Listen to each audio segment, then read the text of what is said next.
Y es un gusto ya tener en los estudios al presidente del Frente Amplio, Fernando Pereira. Hay muchos temas sobre la mesa. Hoy se sustancia un paro en la educación a raíz de los hechos de violencia.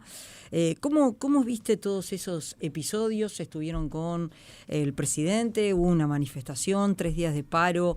Los maestros sienten que hay un quiebre, porque no solo una persona, sino un grupo de personas entró a una escuela de forma vandálica, golpeó todo lo que se encontró a su paso, y a la vez, ¿qué capacidad de respuesta puede dar el Estado, desde el gobierno, a esta situación? Yo milité mucho tiempo en ese sindicato y sé lo que se siente cuando una maestra o un auxiliar o alguien o un niño es golpeado, es vulnerado en sus derechos más elementales, que es trabajar en un territorio de paz. Las escuelas siempre fueron lugares de paz, de encuentro, de consolidación. La violencia en las escuelas es un hecho relativamente nuevo y se ha ido como ampliando, y es hijo de una violencia estructural, pero que requiere respuestas. El Ministerio del Interior, el CODICEN, han hecho una cantidad de propuestas a DEM Montevideo en el sentido de generar una cantidad de dispositivos que den garantía, pero que los maestros tienen que protestar, organizarse y luchar, no hay duda.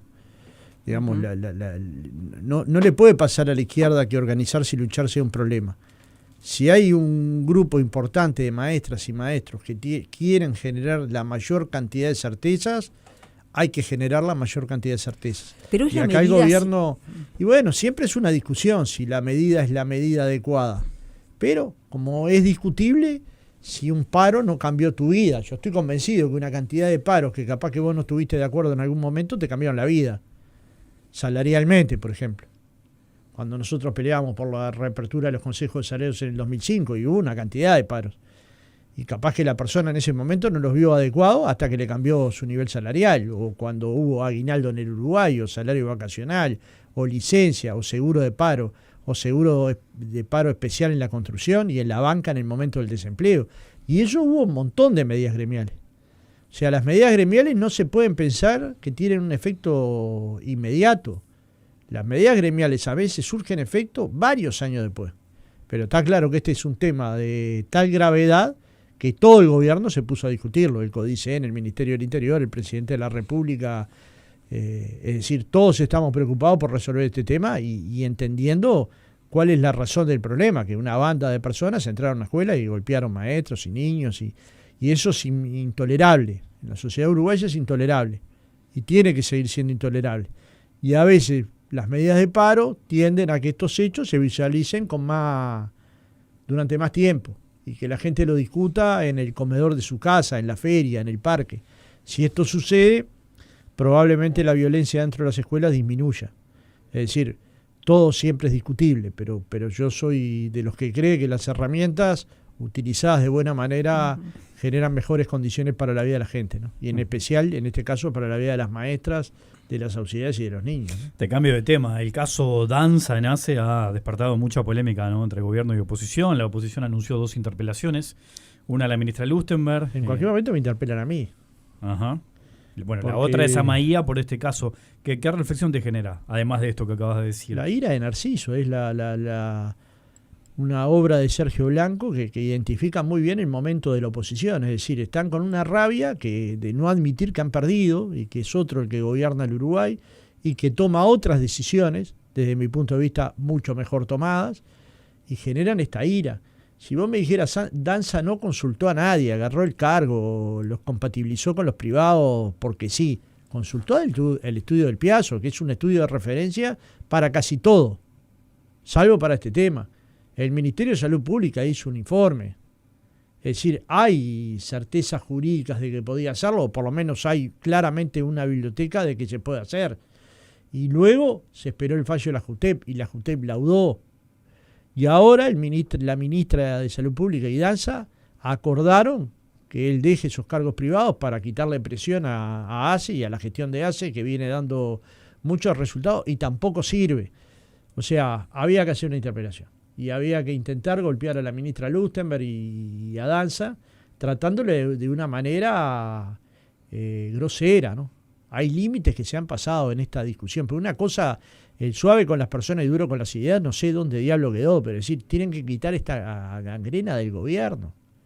A un médico grado 5, internista especializado en enfermedades autoinmunes, se lo puede tratar de esa manera, que tiene kiosquitos. Kiosquitos son pacientes con enfermedades autoinmunes en el hígado o en cualquier otro organismo del cuerpo. Y no se esperó demasiado, porque Yo pasaron creo que- 80 días. Pero ¿por qué había que esperar? Para mí tendría que haber continuado trabajando. Lo que quisieron es quitar una presión. Pero si no hay incompatibilidad y él le dedica una cantidad de horas, porque luego no dicen cuántas horas dedica a cada mutualista, son muy poquitas a la semana. Cuando nombran el caso de Mercedes son 4 a la semana los sábados de mañana. El cuestionamiento es por qué no se dedica de lleno a eso. Pero ¿no? ¿hay algo que lo diga? No, pero Yo no lo veo. estamos hablando del mayor prestador de salud del país, Sí, ¿no? pero tiene un contrato de 6 horas. Eso es lo que dice el contrato. Yo capaz que pienso que para vos hacer este programa tenés que estar 12 horas, pero tu contrato es de 3. Entonces, Danza cumplía 6 horas, no cumplía muchísimas más. Pero le permitía seguir el ejercicio de la medicina, que para un médico de esta especialidad es fundamental, para cualquier médico hoy. Fernando, Porque todos los días van cambiando. Ujú. Entonces, digamos, ¿cuáles son los motivos para acosar y destrozar a Danza o intentar destrozarlo? Porque a la gente no se la destroza con gritos de histeria, ¿no? Es sencillamente que está cumpliendo una labor formidable el Frente de ACE, ya colocó los tomógrafos, ya hay medicamentos en los hospitales y policlínicas, ya terminó con contratos que claramente eran nocivos para el Estado con el Círculo Católico y otras mutualistas, ya generó la condición para rebajar en 15% el tiempo de espera a las personas que pidieran un especialista, ya se pusieron al día todas las operaciones que estaban vinculadas a la vista de las niñas y niños, es decir, es que en pocos meses transformó ACE. Vos decís, la oposición está siendo muy dura, ¿no? Con la situación de Danza Insultante. en ACE. ¿Y el Frente Amplio no fue muy duro con Cipriani, por ejemplo? Pero tráeme una de estas, que le hubiéramos dicho a Gangrena. Porque criticar la gestión, naturalmente que es parte de lo que tiene que hacer la oposición. Pero criticar es degradar, insultar, descalificar, como se hizo en diputados. Ofender a un profesional de la salud, a quien nos cuida. ¿Eso es una discusión sobre una gestión? No. Es más, de la gestión no han cuestionado casi nada, porque ha sido una gestión a todas luces bien vista por la sociedad. Entonces, digamos, hay ahí una cierta necedad y un cierto mal perder. Decían en mi barrio, este pibe no sabe perder, ¿no? Ujú. Cuando pierde, ellos creen que son los elegidos y que una varita mágica los tocó para gobernar los destinos del país y cree que el Frente Amplio es un colado en la historia del país. Lo sienten así. Las encuestadoras están dando que el gobierno está bajando en la aceptación. La gente está sumando disconformidad. ¿Hay una lectura de tu parte de qué es lo que está Y pasando? bueno, estamos estudiando, pero nosotros no gobernamos con encuestas porque nos volveríamos locos. Si cada medida que tomamos la vamos a medir, la vamos a revisar a partir de una encuesta, no gobernamos. Por la duda de hacer algo mal. Y la realidad es que gobernar es arriesgarse y cambiar la vida de la gente. Cuando no faltan medicamentos en los hospitales, estamos haciendo la revolución de las cosas simples.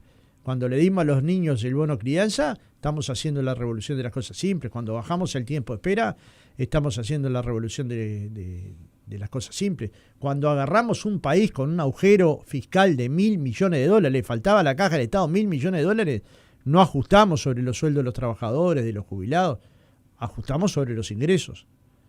Con el impuesto mínimo global, con el impuesto a las transferencias financieras fuera del país, con el impuesto denominado TEMU, pero que tiene que ver con una adecuación tributaria de que si compras algo en la ferretería a la esquina te cobran 22% de IVA y si comprabas por la plataforma, 0%. Eso es justicia tributaria. Bueno, con esto, un poco de crecimiento mayor que va a haber, sin duda va a haber, y una mejor fiscalización por parte de la DGI, se van a construir los recursos para no hacer ese ajuste fiscal. Y al mismo tiempo se amplió el perímetro fiscal a 140 millones en el primer año, hasta 240 en el último año. Es decir, vamos a tener un presupuesto más robusto que el Uruguay tuvo en el periodo de gobierno anterior. Y partimos como línea base de la ejecución presupuestal de 2024, que fue el año del carnaval electoral. Es decir, se van a poder hacer muchas cosas, sobre todo se va a poder cumplir con los 63 compromisos con los que habíamos comprometido con la gente. Nos vamos a poder mirar a la cara entre los frente amplistas y quienes no son frente amplistas, es decir, supimos cumplir. Acá están nuestros compromisos y acá están nuestros cumplimientos.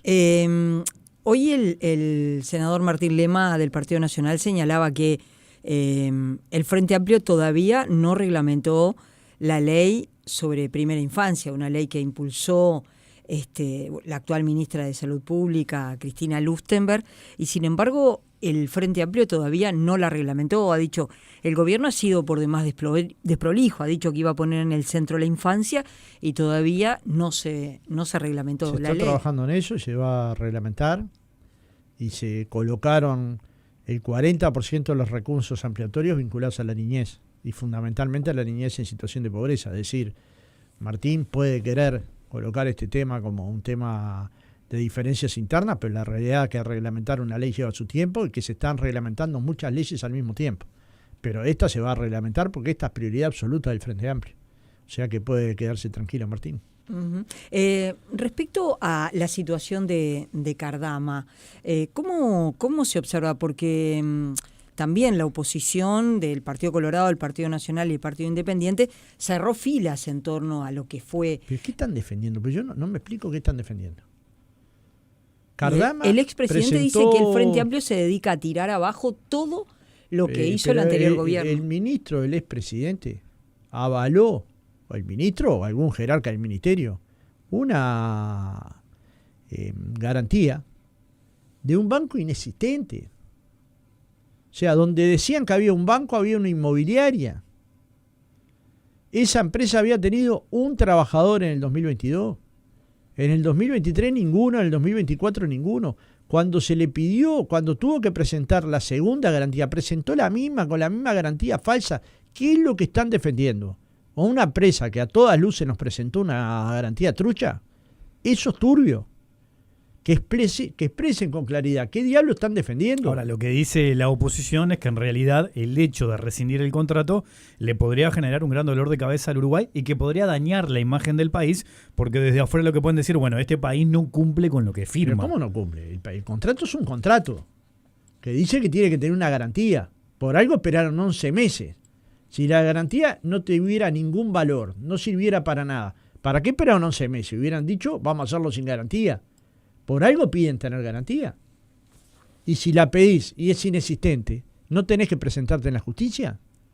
¿No tenés que decirle al pueblo uruguayo lo que está sucediendo?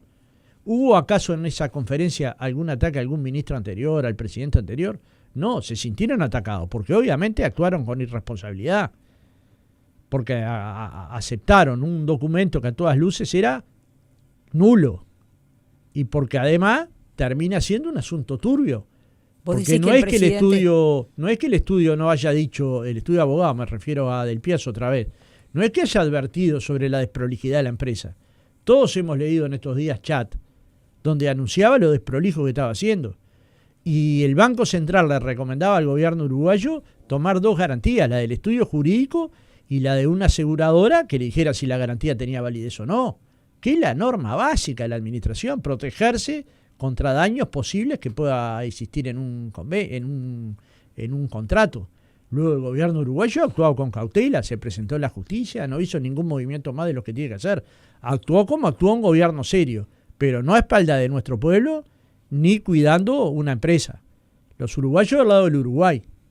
La empresa se tendrá que defender porque presentó una garantía inexistente. ¿Y para vos qué valor toma la interpelación que se anunció y que llevaría adelante Javier García? No sé, Javier va a tener que explicar cómo llegaron a esto. Él tiene que explicar cómo llegaron a esto. ¿Cómo avalaron una garantía de este tipo? Va a tener que avalar como él puede afirmar que está el 60% de la primera OPB ya adelantada. Porque yo no tengo esos conocimientos para asegurar. Quienes tienen esos conocimientos son la gente de la Marina que están en el astillero en vivo. Y le están enviando semanalmente informes a la ministra, que son informes confidenciales, por los cuales yo no tengo información. Pero ¿cómo él tiene? ¿Cómo dice que? ¿Cómo puede asegurar eso con tanta tranquilidad? Tan ligero de cuerpo. La realidad es que es turbio, y un caso turbio lo quieren tapar de cualquier manera, porque no hay quien pueda justificar que aceptaron una garantía de tan mala calidad. de una empresa inexistente, de un ruso, que después el notario nos enteramos que no había sido quien había firmado el documento que avalaba la propiedad. Ojeda ha pedido que el gobierno muestre la denuncia que presentó ante la justicia. Y lo mostrará cuando considere pertinente, no cuando lo considere pertinente Ojeda. Digamos, las impertinencias de Ojeda no pueden ser respondidas si no es de otra manera que con la pertinencia que proteja al Uruguay. Cuando se considere que el Uruguay no tiene ningún riesgo de mostrar esa denuncia, lo va a hacer. ¿Y vos qué crees que hay detrás de este contrato con Cardamá? Yo no tengo ni idea. Pero está claro que el nivel de irascibilidad que tomaron los dirigentes de la oposición pareciera que los estuviéramos denunciando penalmente a ellos. Y no se denunció penalmente a nadie. Sencillamente se observó un incumplimiento del contrato, en tanto la garantía no se podía ejecutar. ¿Y qué va a hacer el gobierno uruguayo? ¿Va a ocultar? ¿Va a tapar? ¿O va a decir esto sucedió? Ahora, claramente tuvo que pasar que gente que tendría que haber controlado en el Ministerio de Defensa no controló. ¿Quiénes son? Lo dirá la investigación. Yo no me voy a apresurar a cuestionar, pero el nivel de irascibilidad increíble. Solo quien no conoce a Yamadú puede decir que alguien lo puede arrastrar. Bueno, lo dijo el expresidente. Por eso, ¿no? pero bueno, se pasó de rosca, claramente que lo usaron, destemplado. Lo llevaron a la conferencia, le hicieron decir eso. Una salida destemplada que tendrá que explicarla, pero claramente destemplada. El gobierno anterior se sintió atacado y desde el Partido ¿Pero Colorado... ¿por qué? Porque la denuncia era trucha, es trucha. De hecho, ayer disolvieron la empresa en Reino Unido. Tan trucha que ayer disolvieron la empresa. ¿Esto quién lo puede discutir, Ana María? ¿Quién lo puede discutir sensatamente? De pronto lo que se discutió es la forma. Quizás el presidente Orsi podría haber llamado telefónicamente al expresidente Lacalle para decir los pasos que iba a dar el Uruguay. ¿Por qué? Con respecto a la empresa. Si no iba a denunciar a ningún miembro del gobierno anterior, iba a denunciar un incumplimiento de la empresa Cardama, ¿por qué tendría que llamar al presidente anterior? Porque fue porque fue el Ministerio de Defensa del gobierno anterior. Pero quien hizo un contrato, el incumplimiento del contrato hasta ahora, lo que se sabe, es de Cardama, no del gobierno uruguayo. El gobierno uruguayo pagó. Y pagó en forma automática con una cuenta que se abrió en el Grow, medio inentendible, que no está el nombre del Ministerio de Defensa, pero alguien lo explicará. Ahora vos decís, se pagó este gobierno hizo 2 pagos. ¿Por qué los pagó? Y porque era un pago automático contra hitos que marcaba la construcción de esas barcazas y que tenía que ser certificado. Ahora lo que están haciendo nuestros marinos es informando semana a semana. ¿Y cómo hay que actuar? Yo no sé por qué la llamada, porque si por el contrario hubiera sido que encontramos una falla del contrato por parte del gobierno, ahí en ese caso me parece que es de recibo, vamos a hacer esto. Pero para denunciar una garantía falsa, llamar al presidente, al expresidente, en Uruguay solo hay un presidente. Se llama Yamadú Orsi. Todos los demás son expresidentes. Quien dirige el país es Yamadú Orsi, no Lacalle Pou. Bueno, ahora vos decís... Y cuando lo dirigió Lacalle Pou, no era una alternativa nuestra. Entonces me parece que por momentos confunden los roles que tienen. Vos decís, ¿quién puede discutir esto? No entiendo quién puede discutir, pero es un tema que llevó a que el propio Lacalle Pou saliera públicamente a hablar cuando estaba bastante tranquilo, yo dije, ¿no? Con sensatez nadie puede discutir. ¿Vos podés discutir que sos trucho? Acaban de disolver la empresa. Contra esto, ¿qué podés discutir? Salvo que te pongas en una posición necia, que es la garantía no importa. Pero si no importa, ¿para qué la pediste? ¿Por qué demoraste 11 meses en aceptar esa garantía? Explícame eso. Cualquiera que me explique razonablemente algo, yo lo entiendo. Yo no me voy a poner el balde sobre ninguna discusión, y a muchos de ellos los aprecio, los respeto, pero claramente acá metieron la pata. Claramente metieron la pata. El problema es que cuesta asumir que alguien metió la pata. Entonces, lo que hay que investigar es por qué se metió la pata. ¿Dónde estuvo el error? ¿En quién cabe? ¿Cuál es la responsabilidad política que se tiene?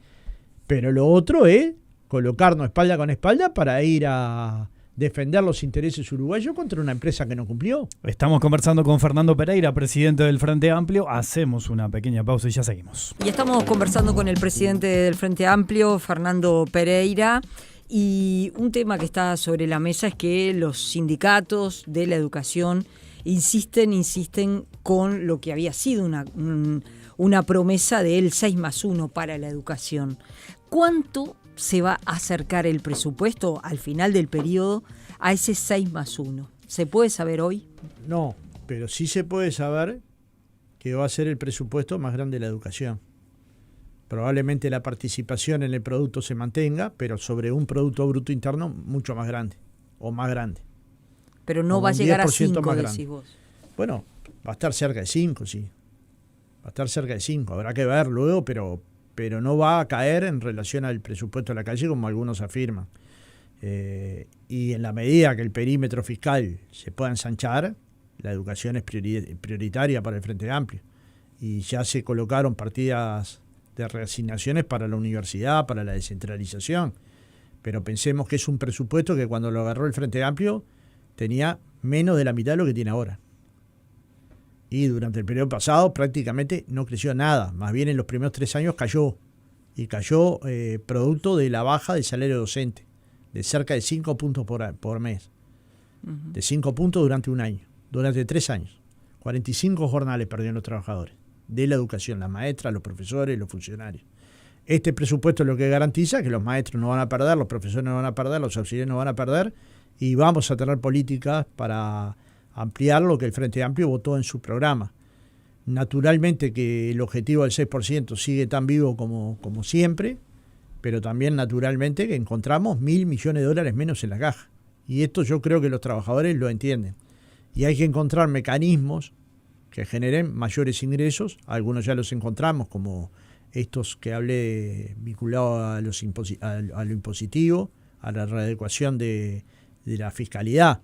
De alguna manera, cuando llega el Frente Amplio, construye mayor justicia social. En el 2008 votó el IRPF 1 y el IRPF 2, ajustó el sistema tributario uruguayo con la reforma de 2008.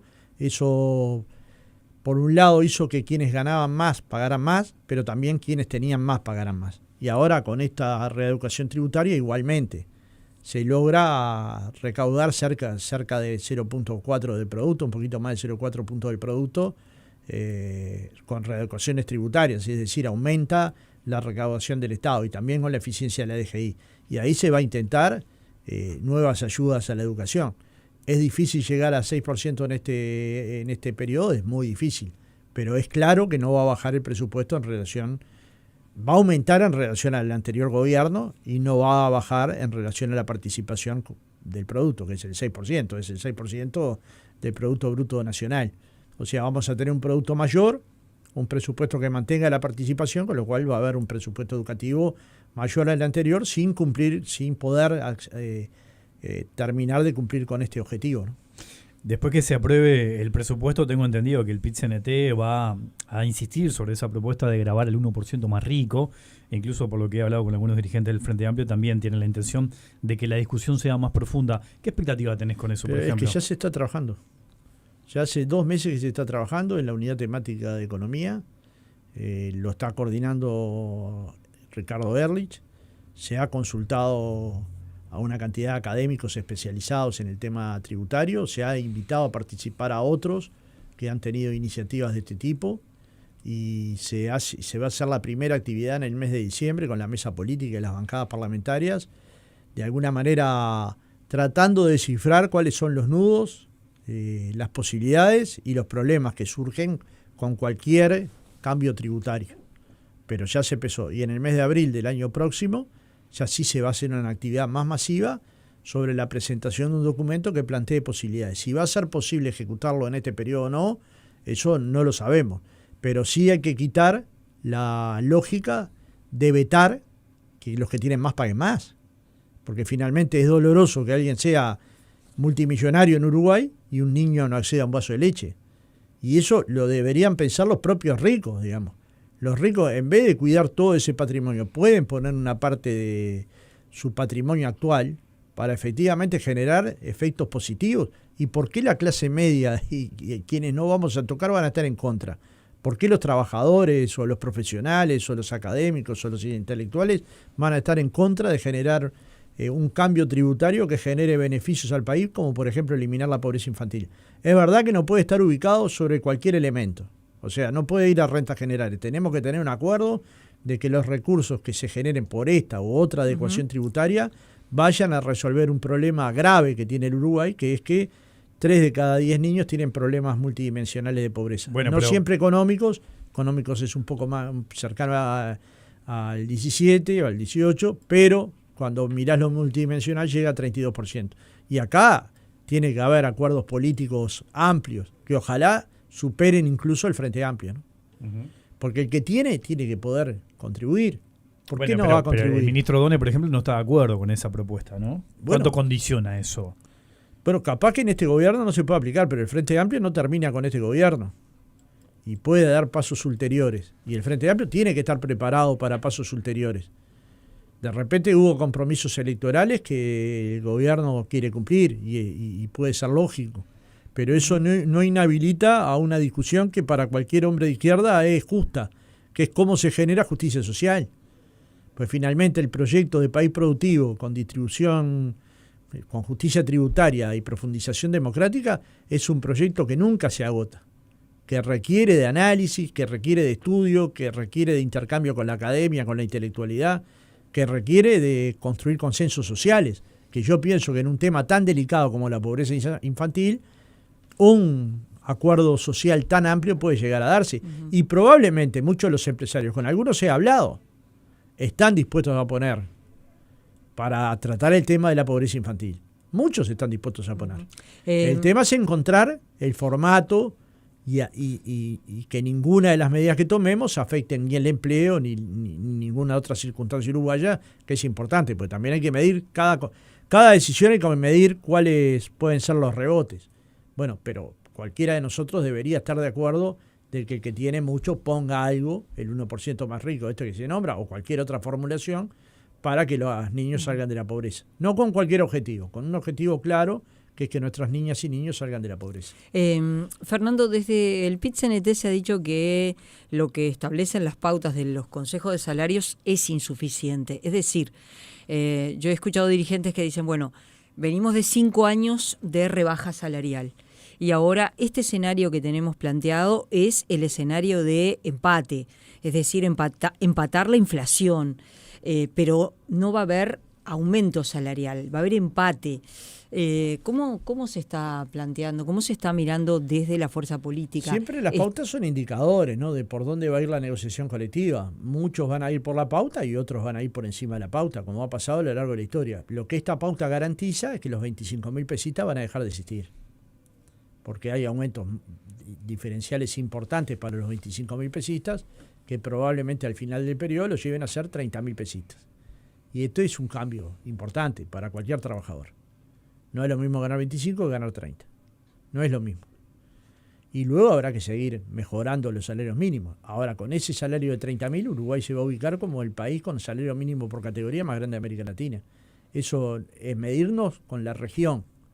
Y es el país más caro también, ¿no? De nuestro continente, depende, de lo más. Sí, pero tiene una distancia importante en términos de ingreso con el resto, ingreso PBI per cápita, digamos, los indicadores por los que se miden un país son indicadores que yo diría que van mejorando y que van a seguir mejorando. Eso no quiere decir que el que no tiene ningún salario, no tiene empleo, no aportó a la seguridad social y no tiene jubilación, no esté en problemas. Y esos problemas hay que tratarlos y hay que resolverlos.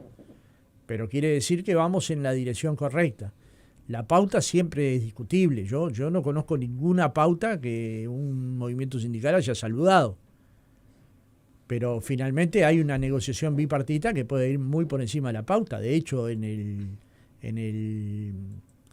el bienio último de la negociación colectiva, la mayor parte de los acuerdos colectivos fueron por encima de la pauta. Y eso fue con el voto contrario del gobierno de la calle. Es decir, mejoraron los salarios de los trabajadores, pero no fue mérito del gobierno de la calle, fue mérito del acuerdo entre trabajadores y empresarios.